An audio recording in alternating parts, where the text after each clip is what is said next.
Hello everyone, आप सभी का एक बार में स्वागत है दोस्तों। तो मैं आप सभी के लेके आ गया हूँ महत्वपूर्ण क्वेश्चन। और ये लघु उत्तरीय प्रश्न है। तो आपकी किताब के सारे क्वेश्चन हैं जो कि एग्जाम में बार बार पूछे जा रहे हैं, वो क्वेश्चन सारे तैयार करें कि जो आपका वार्षिक, त्रिमासिक और छमाही एग्जाम हो, सारे के लिए महत्वपूर्ण है। तो चलिए देखते हैं क्वेश्चन।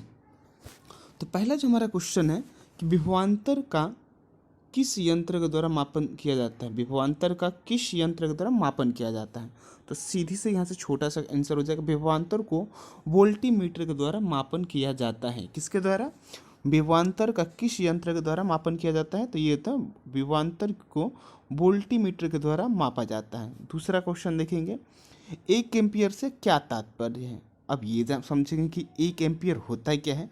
यदि किसी चालक में 1 सेकंड में 1 कूलाम आवेश प्रवाहित होता है तो उस चालक में बहने वाली विद्युत धारा का मान 1 एम्पियर होता है। यानी यहाँ समझेंगे कि यदि किसी चालक में 1 सेकंड में 1 कूलाम आवेश प्रवाहित होता है, उसे हम चालक में बहने वाली विद्युत धारा का मान 1 एम्पियर कहते हैं। तो यहाँ से आपको ये समझ में आ गया।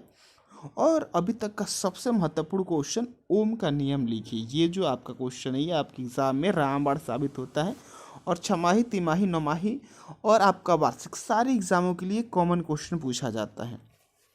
तो चलिए देखते हैं कि ओम का नियम लिखिए। तो किसी बंद परिपथ में संयोजित चालक में जिसकी भौतिक परिस्थिति अपरिवर्तित रहती हो, विद्युत धारा प्रवाहित की जाए तो उसके सिरों के मध्य विभवांतर और उससे प्रवाहित विद्युत धारा की सामर्थ्य तीव्र में एक निश्चित अनुपात होता है, जो जिसे चालक का विद्युत परिपथ कहते हैं।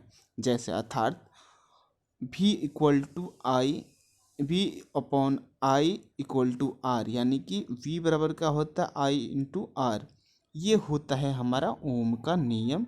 यहाँ से हमने सारी चीज़ें इसका समझ लिया। अब अगला क्वेश्चन देखेंगे हम यहीं से। देखिए, उस उपकरण का नाम लिखिए जिसमें विद्युत अपघटन की क्रिया की जाती है। तो देखिए, यहाँ से लिखेंगे हम, यहाँ से हम समझ लेंगे। अब उस उपकरण का नाम क्या होता है, वोल्टीमीटर होता है। क्या देवक? उस उपकरण का नाम लिखे जिससे विद्युत अपघटन की क्रिया की जाती है, तो क्या होता है, वोल्टीमीटर होता है। अब चलिए देखते हैं अगला क्वेश्चन कि विद्युत लेपन किसे कहते हैं। विद्युत लेपन किसे कहते हैं। अब यहाँ से समझेंगे, विद्युत लेपन किसे कहते हैं। विद्युत धारा के रासायनिक प्रभाव द्वारा एक धातु की सतह पर किसी दूसरी उत्कृष्ट धातु की परत चढ़ाने या लेपन करने की क्रिया को विद्युत लेपन कहते हैं। यह विद्युत अपघटन के सिद्धांत पर कार्य करती है। तो यहाँ से हम सारे महत्वपूर्ण क्वेश्चन देख लिए जो कि हमारे एग्जाम के त्रिमाही, छमाही, नौमाही और वार्षिक एग्जाम के लिए महत्वपूर्ण है। तो अब चलिए फिर मिलते हैं नेक्स्ट वीडियो में। तब तक के लिए खुश रहिए, मुस्कुराते रहिए, चैनल को सब्सक्राइब कीजिए, वीडियो को लाइक कीजिए और अपने दोस्तों के साथ शेयर कीजिए। चलिए फिर मिलते हैं नेक्स्ट वीडियो में।